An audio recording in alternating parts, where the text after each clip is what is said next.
Mathieu Tissier, bien le bonjour, bienvenue à la bibliothèque. Donc, on a organisé ce midi à la BU à l'occasion de l'exposition sur la science ouverte, donc, qui se trouve à la bibliothèque jusqu'à la fin du mois de mai. Voilà, l'idée était d'échanger avec vous sur la pratique de la science ouverte, c'est-à-dire comment la science ouverte est intégrée au travail du chercheur à l'UTT. Et donc, on a décidé de demander à Mathieu Tissier, en tant que chercheur, lecteur, utilisateur de la science ouverte, en tant qu'auteur et en tant que responsable de l'axe technologie et pratique au sein de l'ISON. Je ne sais pas si tu veux te présenter. Oui, du coup, je peux rebondir. C'est vrai que l'idée, c'était d'avoir un temps de partage sur, finalement, qu'est-ce que ça pouvait être la science ouverte en pratique ou une façon de pratiquer la science ouverte à une petite échelle. Alors, moi, je suis donc Mathieu Tissier, je suis maître de conférence en informatique au sein de l'UR l'ISON, dans l'axe technologie et pratique. Et c'est vrai que quand vous êtes venu avec cette demande, c'est peut-être la première question, c'est finalement où se trouvent mes pratiques de sciences ouvertes, quoi. Et on voit qu'elles se situent à plusieurs niveaux. Alors peut-être la première qui concerne l'enseignant-chercheur, c'est celle des publications, des écrits qu'il produit dans des conférences, dans des journaux.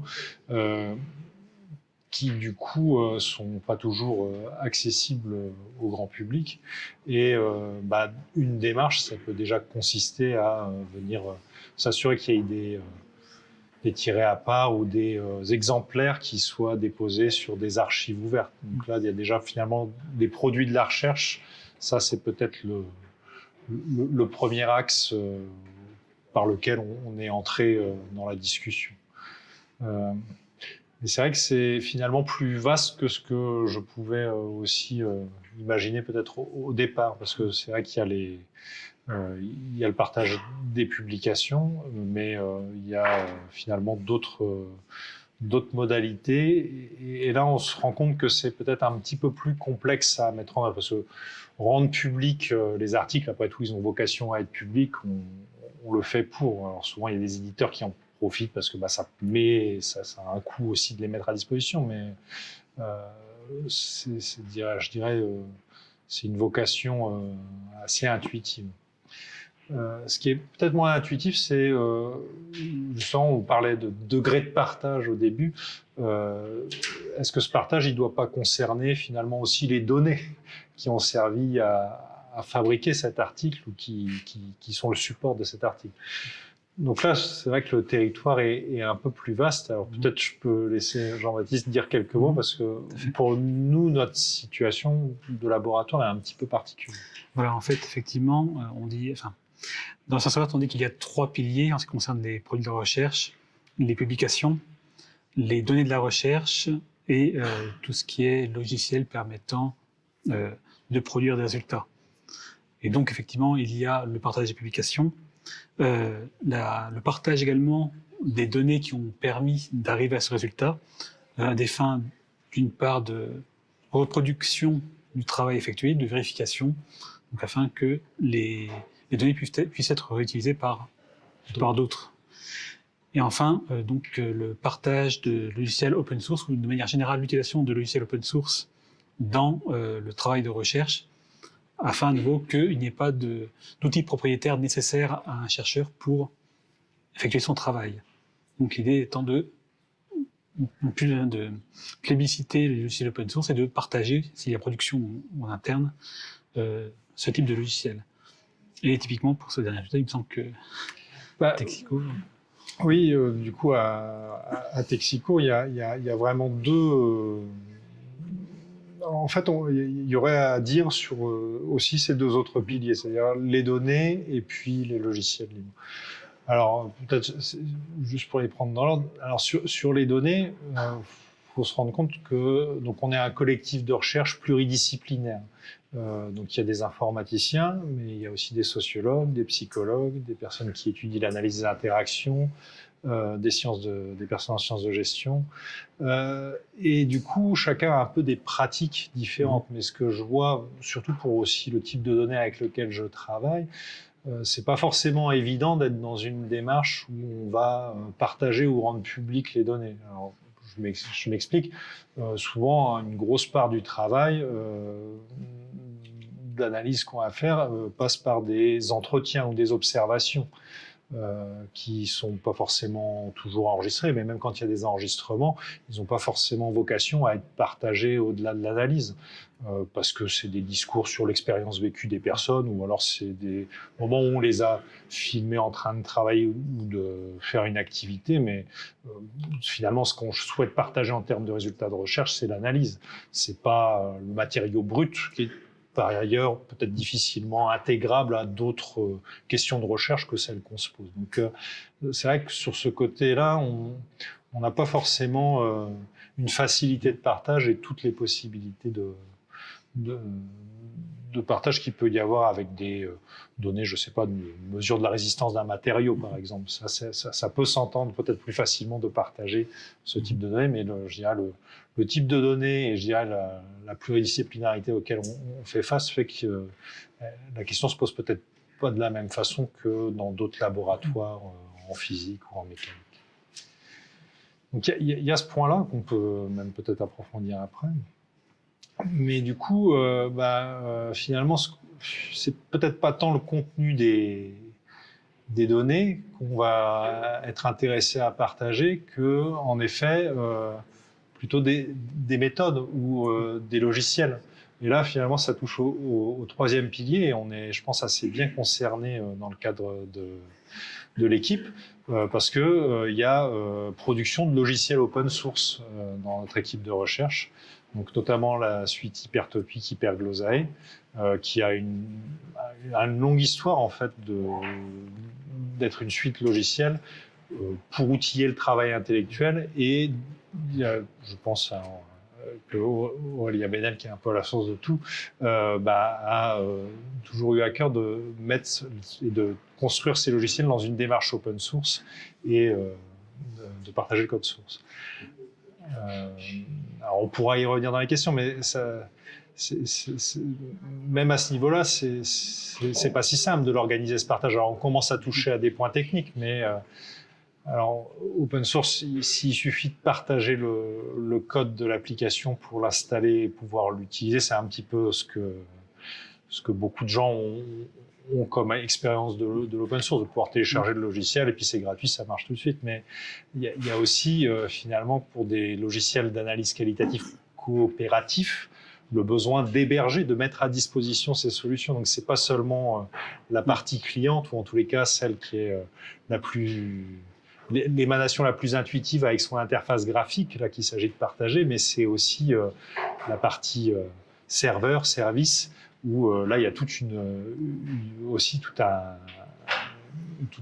logique et des traitements qui sont à partager. Et je dois dire que c'est une spécificité aussi de cette suite logicielle, c'est d'avoir pensé le fait de partager aux deux niveaux, c'est-à-dire pas seulement les logiciels clients, mais aussi les solutions back-end qui sont derrière. Ah, s'il y a des questions. On a même des questions. Au fur et à mesure. Ce serait peut-être le bon moment où on essaie de définir un peu tout le périmètre. C'est quoi là De la science ouverte. Je me posais la question. Vas-y. Parce que là, c'est aussi le périmètre des gens, c'est-à-dire qui fait de la science. C'est-à-dire qu'on sait évidemment qu'il y a des chercheurs, comme toi et moi, mais on le voit bien d'ailleurs quand arrive le logiciel open source, arrivent des gens qui font un travail avec des méthodes extrêmement très puissantes, qui ne sont pas forcément chercheurs, qui sont aussi dans ce point. Et ce qui se passe aussi, c'est que moi j'ai vu autour de moi des gens qui sont, on pourrait dire, des chercheurs ouverts.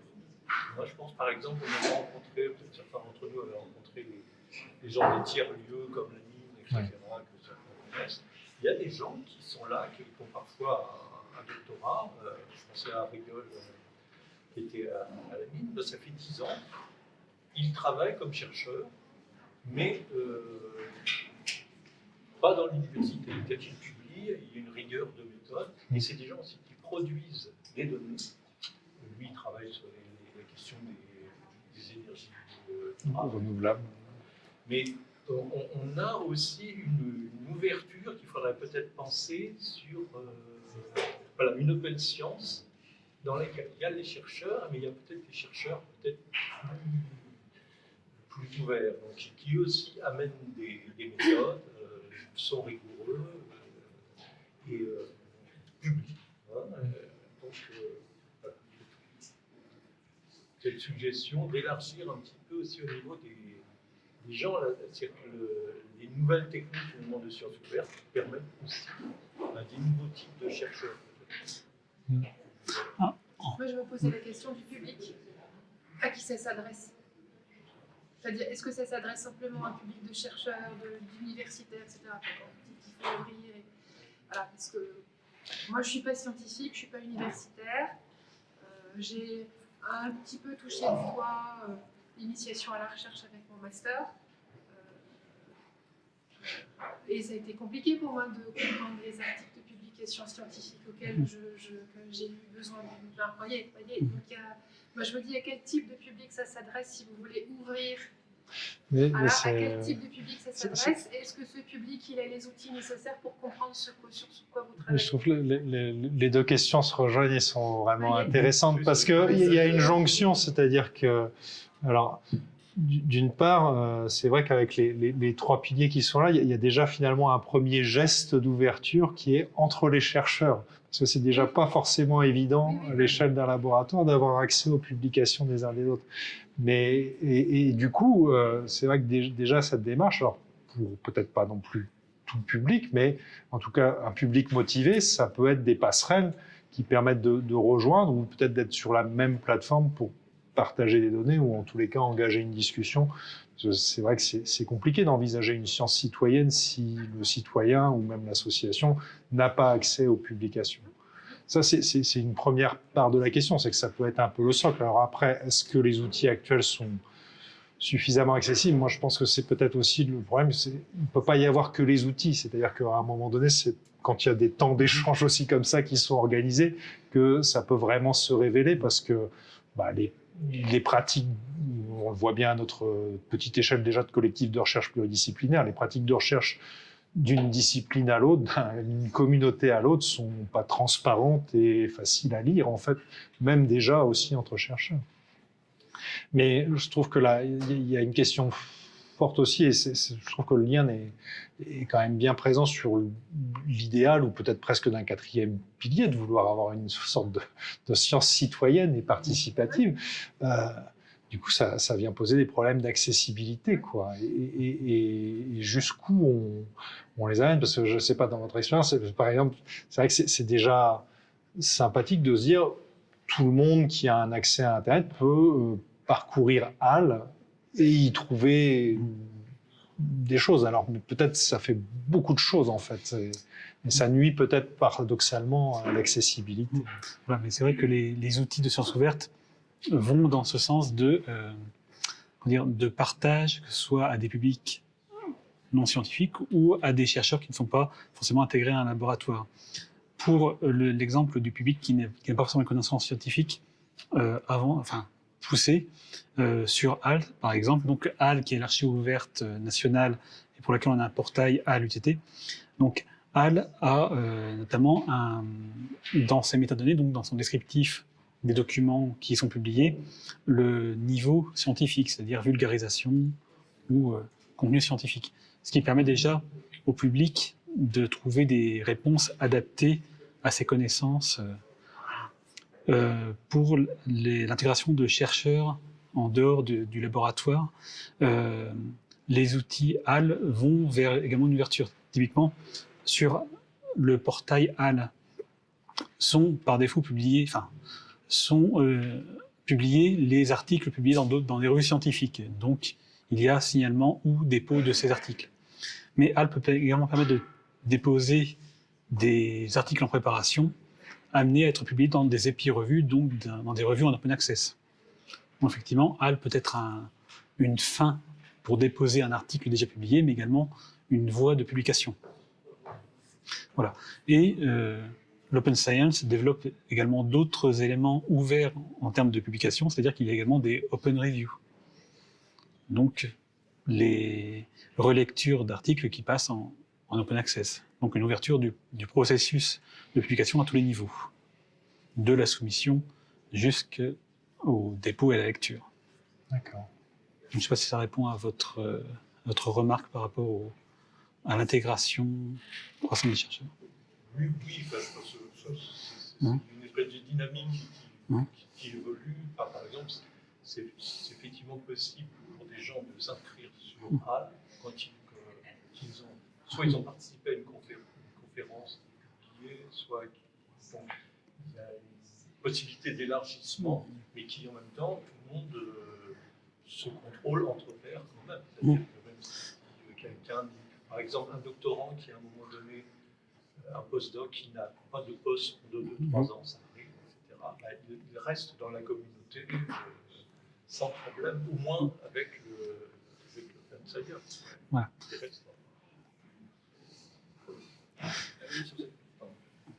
J'aimerais donner un complément par rapport à ce qui a été dit. Attention à ne pas focaliser la science ouverte uniquement sur l'exploitation des données, ou du moins la mise à disposition des données au plus large, au plus grand nombre possible. Il y a la construction même de la donnée pour lequel on peut avoir des ouvertures auprès de populations non académiques, pour lesquelles on considère que leur expertise dans un domaine particulier, même s'ils ne sont pas docteurs, etc., est extrêmement importante. Je vous donne simplement un exemple. Dans le cadre de la microferme urbaine, on a aujourd'hui 3 personnes qui sont officiellement collaborateurs bénévoles de l'UTT, dans le cadre de l'UR Insight, parce que leur expertise de vie au sein des quartiers du Chartreux, puisque c'est un projet de recherche participatif avec la population du quartier du Chartreux, leur expérience de vie au sein du quartier nous donne des informations et ils nous les transfèrent qu'on n'aurait jamais pu avoir d'une autre manière. Et du coup, on co-construit avec eux l'objet technologique qui est en l'occurrence à côté derrière l'UTT. Et du coup, cette science ouverte s'élargit au-delà de simplement la transmission de la donnée au plus grand nombre possible. C'est vraiment une co-construction. Et ça, du coup, ça change aussi un petit peu la manière de visualiser la science, parce qu'on a plutôt tendance à entendre la science comme étant des gens dans des labos, etc. Il en faut, bien évidemment, parce qu'après, tu respectes tout un protocole de diffusion via les plateformes ou les journaux scientifiques, etc. Mais pas que. Il y a... Alors peut-être que dans le domaine de l'informatique, c'est là où ils ont été très très précurseurs dans le domaine, peut-être avec les hackers. Donc des petites communautés qui se sont mis ensemble pour partager des compétences et puis après essayer de divulguer ou donner des trucs en open source alors qu'ils n'y étaient pas auparavant. Et alors, du coup, oui, peut-être pour rebondir sur donc une inspiration très forte qui est celle de l'open source et donc de cette culture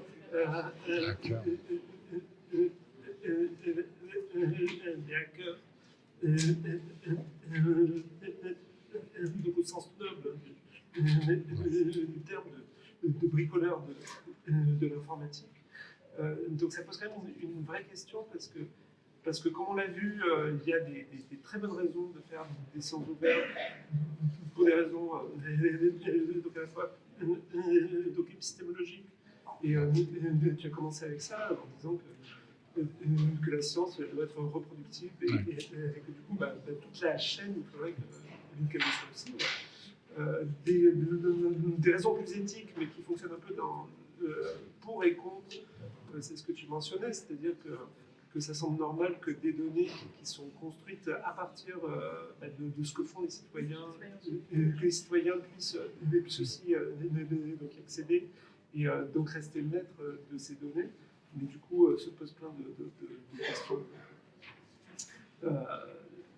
donc liées à la vie privée.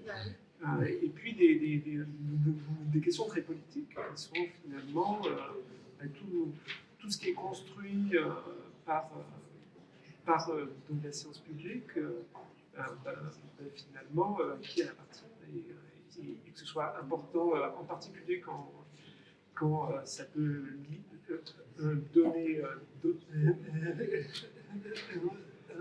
naissance donc à des technologies que ça puisse appartenir à tout le monde.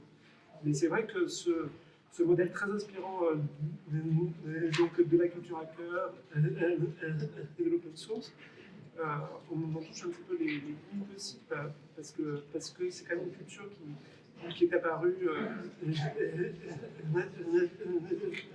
dans les plus grandes universités donc américaines, donc avec un public très éduqué, et avec plein de moyens, de compétences, du matériel qui était prêté par les entreprises. Et du coup, donc là où on peut être un peu déçu, disons, des effets de la science ouverte, et je peux parler de manière personnelle, c'est qu'après 20 ans à faire de l'open source, en fait, il y a très peu de gens qui utilisent les logiciels que l'on produit, à moins vraiment de les accompagner, de les former, de l'installer avec eux, etc. Et ça rejoint ce que tu disais sur le fait de construire ensemble, c'est-à-dire qu'on ne peut pas penser qu'il suffise de déposer des articles et puis des sources informatiques pour que ça puisse donner quelque chose. Il faut vraiment arriver à créer un collectif autour de ces ressources. Ça, c'est compliqué. Et je termine juste avec ça, c'est qu'on a pu croire, comme sur plein de sujets liés plus ou moins donc à Internet, que en fait, la mise à disposition entraînait une suppression de toutes les médiations. En fait. Qu'on n'aurait plus besoin d'avoir une bibliothèque. Et en fait, on voit que non, enfin, plus que jamais, alors, il faut peut-être le penser un peu différemment, mais on a besoin de cette médiation. C'est vrai que depuis quelques années, il y a un changement de perspective. C'est-à-dire qu'auparavant, la science ouverte était poussée des chercheurs vers le haut. Depuis quelques années, ça vient plutôt des instances, des gouvernements, de l'Europe, des financeurs. Avec la loi pour la République numérique, donc il y a eu la possibilité de déposer ces articles scientifiques à partir du moment où ils étaient financés à hauteur de 50% par l'État. Pour les financeurs, il y a la demande de la part de l'ANR ou de la part d'Horizon, donc pour les projets européens, de publier les articles en libre accès et de se positionner par rapport au partage des données. Donc effectivement, là-dessus, il y a une mouvance croissante. Donc il y a le plan national pour la science ouverte, donc le PNSO, qui est une première phase visant à encourager la publication des articles en archives ouvertes, et une deuxième phase qui, cette fois, est axée vers le partage des données, avec l'ouverture de Recherche Datagouv, qui est un entrepôt de données, donc un HAL pour les données. Recherche.data.gouv.fr. Voilà. Recherche Datagouv, donc, qui est l'entrepôt pour les laboratoires français. Donc effectivement là-dessus il y a un changement dans les mentalités, donc une approche top-down, si j'ose dire, pour lesquelles il faudra voir les résultats. Est-ce que ça inclut les données de sciences humaines, parce qu'elles sont quand même des données graphiques. Typiquement, pour les données, il y a une maxime, aussi ouverte que possible, aussi fermée que nécessaire. Okay. Voilà, c'est-à-dire que si les données peuvent être publiées facilement, sans risque, c'est-à-dire sans risque pour les données personnelles des individus, s'il s'agit d'entretien, sans risque pour d'éventuels brevets, par exemple, elles sont à publier. Et c'est pour ça que les financeurs demandent un positionnement sur les données, pas forcément une publication de toutes les données, mais au moins que les responsables réfléchissent et publient un plan de gestion. C'est-à-dire que faire des données, est-ce qu'on les publie? Si on ne les publie pas, pourquoi? Si on les publie, comment et où? Est-ce qu'il doit y avoir un processus d'anonymisation pour les données ayant trait à des personnes? Et les plans de gestion de données expliquent également comment comprendre et lire ces données. C'est-à-dire que s'il s'agit de fichiers Excel, quelles sont les données des différentes colonnes? S'il y a des abréviations, qu'est-ce qu'elles veulent dire? Comment ont été collectées les données? Quel logiciel a été utilisé? À quelles échéances les mesures ont été prises, par exemple? Donc voilà, il y a vraiment une explication à fournir et un accompagnement pour comprendre comment utiliser ces jeux de données. Et puis là, il y a à mon sens une jonction avec des enjeux d'éthique de la recherche, parce que typiquement, dans le domaine notamment des sciences sociales de la santé, de plus en plus on nous demande de passer devant des comités de protocoles éthiques qui viennent valider nos protocoles de recherche ou non, et qui eux maintenant demandent, par exemple on l'a fait avec l'INSERM il y a 2 ans sur un projet sur les anciens malades du cancer, on nous demandait un plan de gestion des données, et notamment de positionner très tôt en amont de la recherche sur le fait que nos données partent en archive ouverte ou pas. Et à partir de là, nous, ça a été un enjeu de réflexion. Finalement, on ne l'a pas fait pour une raison simple, c'est qu'on avait assez peur. En fait, c'était des batteries d'entretien, on avait une 50aine d'entretiens avec des anciens malades qui venaient nous raconter leur parcours de cancer. On s'est dit que déjà, on anonymisait leurs données, ils acceptaient déjà qu'on les rencontre, qu'on les enregistre, etc. On s'est dit qu'on allait leur faire peur si on voulait stocker ça après en archive ouverte. Mais en tout cas, moi ce qui m'a semblé intéressant, c'est que finalement, le fait de devoir passer par le comité éthique de l'INSERM, ça nous a obligés à faire un plan de gestion de données un peu propre, ce qui nous a obligés à réfléchir en amont au fait qu'on allait se mettre en archive ouverte ou pas. Et donc là, l'éthique de la recherche a rejoint vraiment cet enjeu de sciences ouvertes, et ça, je trouve ça intéressant. Dans le domaine médical, de manière générale, et des sciences sociales du médical, on a plein de choses à apprendre, parce que vous parliez tout à l'heure de l'implication des usagers, des citoyens. Ça fait maintenant plus de 30 ans, notamment avec la génération SIDA, en médecine et en sciences sociales de la médecine, les patients finalement ils sont super inclus. Et nous, quand on travaille sur le cancer là, la Ligue pour le cancer, ça a été un acteur de la recherche assez phénoménal pour trouver des personnes, pour discuter des dispositifs. Enfin, sur tous les plans de la recherche, c'était des acteurs hyper importants. Donc là, il y a vraiment sciences ouvertes et on va dire sciences participatives qui sont complètement impliquées. Et si on, voilà, pour rebondir très rapidement, si on parle du médical, effectivement, on a aussi pu voir durant le confinement en 2021-2022 qu'il y a eu une ouverture très massive des données, c'est-à-dire que, par exemple, un éditeur comme Thornton Francis avait ouvert très largement ses collections, d'autres éditeurs avaient fait la même chose, justement pour permettre un accès plus facile à la donnée pour faire avancer la situation. Donc, effectivement, c'est là qu'on voit que l'ouverture des données, l'ouverture des résultats de la recherche, publication, données ou logiciels est un acte citoyen et éthique. Alors ça devient beaucoup plus difficile quand effectivement il y a des interviews avec des patients, parce que là c'est vraiment des expériences de vie, etc., que tu captes, et donc il faut faire vachement gaffe effectivement, en sachant que les exigences RGPD, etc., dans tous les projets maintenant de toute façon c'est demandé.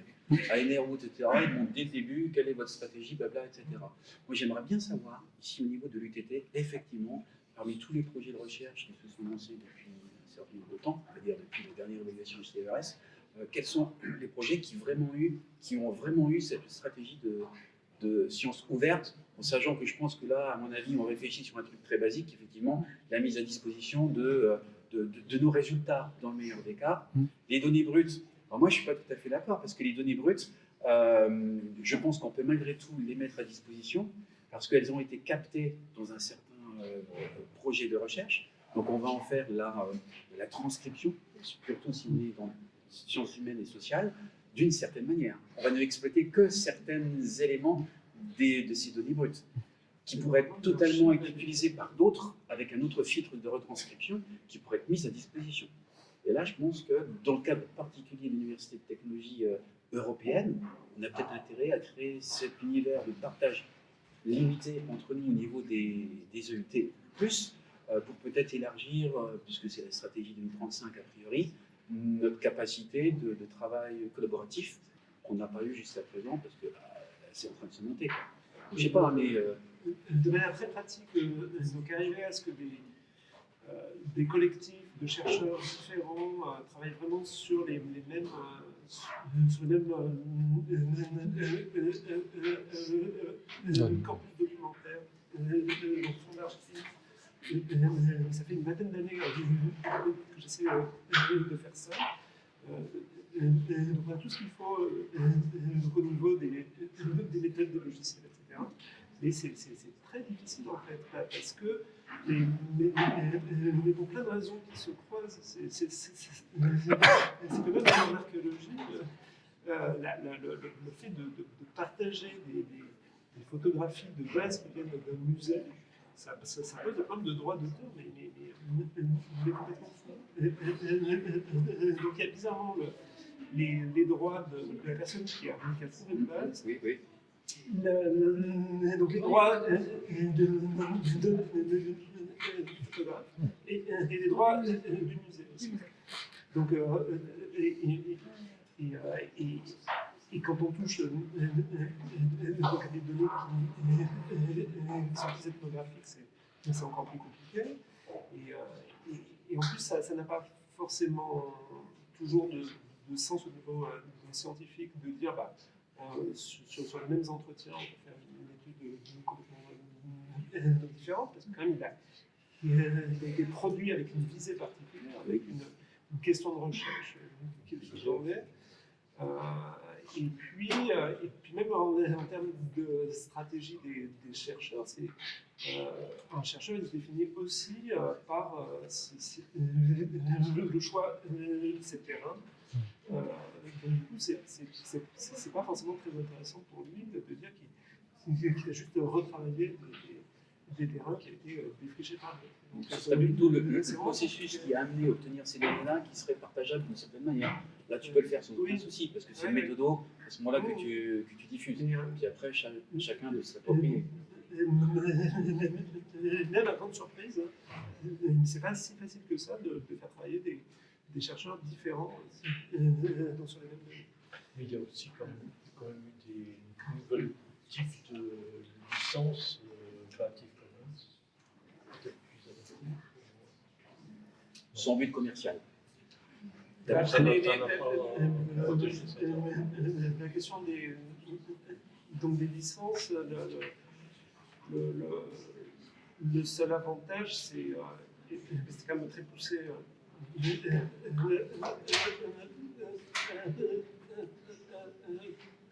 Par Wikipédia. C'est qu'en fait, ils ont mis en place une licence qui est telle que quand on intègre des choses qui viennent de Wikipédia, on doit avoir donc la même licence.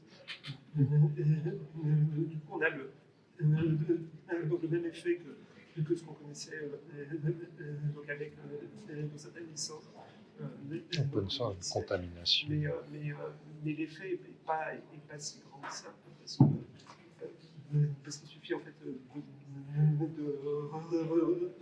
reformuler. Ça n'a pas forcément. D'après ce que tu dis, toi Aurélien, on est en fait plus sur des problèmes juridiques qu'autre chose. De plein de problèmes différents. Quoi.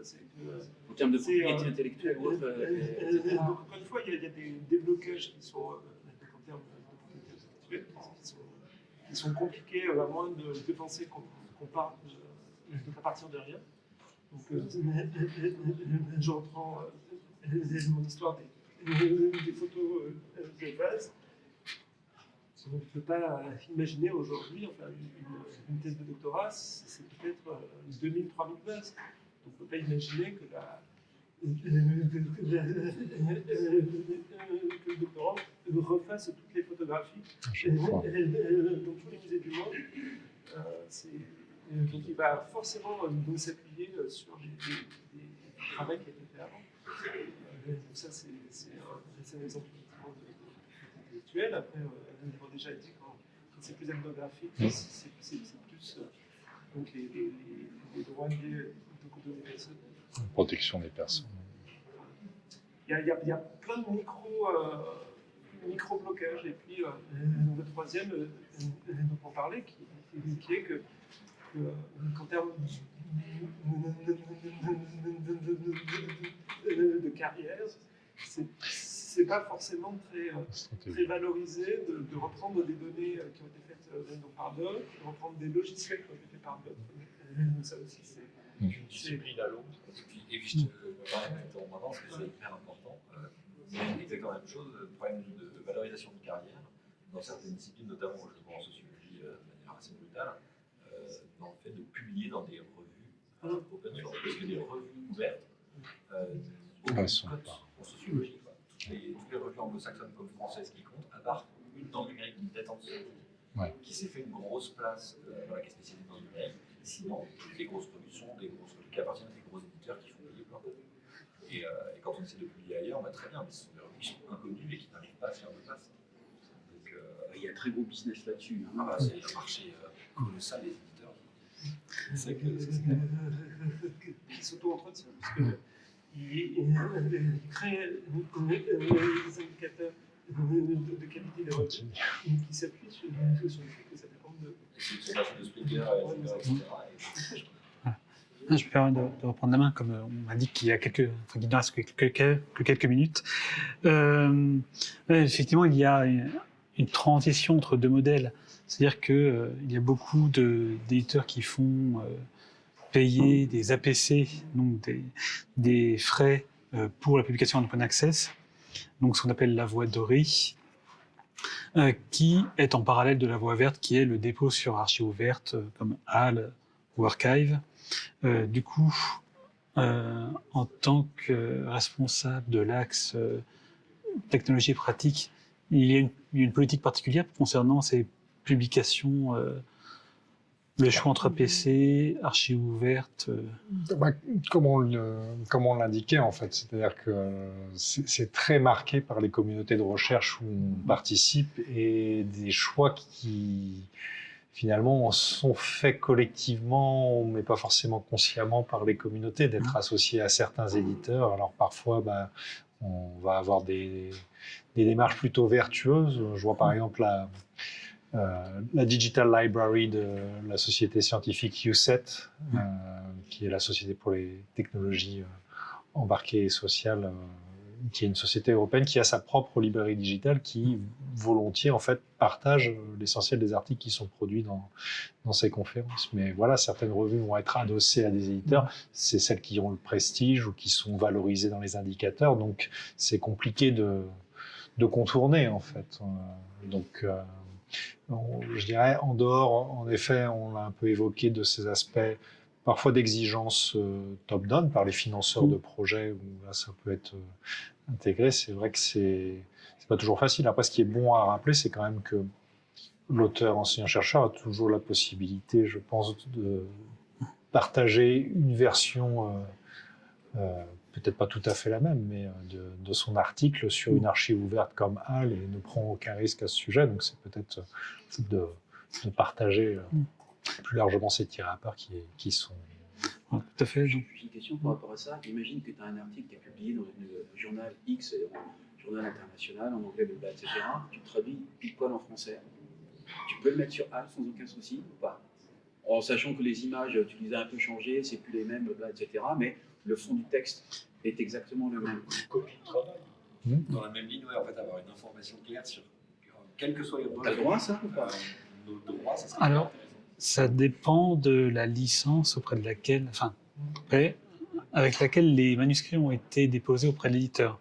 Typiquement, la recommandation de l'Europe, c'est de déposer des manuscrits de soumettre des manuscrits en CC BY, en Creative Commons BY CC BY, une licence qui est très permissive et qui permet, pour le coup, de remixer, comme ils disent, le document, c'est-à-dire de le retravailler et de le traduire, par exemple. Le document original dans la revue ou le document... Mais ça, tu ne le maîtrises pas. Quand tu déposes dans un journal scientifique... Mais quand tu fais une session il t'impose, hein. Alors, il y a un accord qui est fait. Qu'est-ce que tu sais? Voilà, en fait, il y a une formule toute faite proposée par le comité européen ou par l'ANR qui indique que ce travail ayant été financé pour partie par le financeur tel qui a des exigences, je soumets ce manuscrit en Creative Commons BY. Okay. Voilà. pour le coup, les négociateurs français ont sollicité les éditeurs par rapport à cela, et a priori les éditeurs comme Elsevier ou Springer ne sont pas forcément opposés. Ils ne souhaitent pas le mettre en dur pour l'ensemble des chercheurs français, mais pour le coup, selon eux, ce n'est pas un critère bloquant pour la soumission d'un manuscrit. Ok. Et s'il y a des travaux de thèse, par exemple, quand c'est des thèses nationales, régionales, est-ce qu'ils donnent des consignes quand même que ce soit Alors pour les thèses, c'est très variable, sachant qu'il peut y avoir des thèses confidentielles ou des thèses pour lesquelles le doctorant n'autorise pas la diffusion. Donc pour le coup, pour les thèses, là-dessus, il n'y a pas d'obligation particulière par rapport à la diffusion en libre accès. Simplement, la norme, c'est pour les thèses non confidentielles, en général, elles sont publiées avec validation du doctorant, et à défaut, depuis très récemment, elles sont accessibles pour l'ESR via thèse.fr. C'est vrai qu'à l'occasion, si la PE veut développer un petit document synthétique pour les chercheurs sur justement nos droits par rapport à ça, le fait de pouvoir publier un article sur parce que moi, ça fait plusieurs fois que je me suis posé la question. Certaines sont très claires, elles disent par exemple 6 mois après la publication originale, vous autorisez la lecture orale, d'autres ne disent rien. Sur A, la loi est très claire. Si on est en sciences techniques, après 6 mois, on peut déposer le manuscrit approuvé en dehors de la mise en page de l'éditeur. Pour les sciences sociales, c'est 12 mois. Et à partir de là, on peut dans tous les cas qu'il arrive toujours au débat. Voilà, ça c'est la loi française et aucun éditeur ne s'y est opposé. Okay. C'est réglementaire, donc là-dessus, il n'y a pas de souci. C'est tout simple, mais je ne savais pas.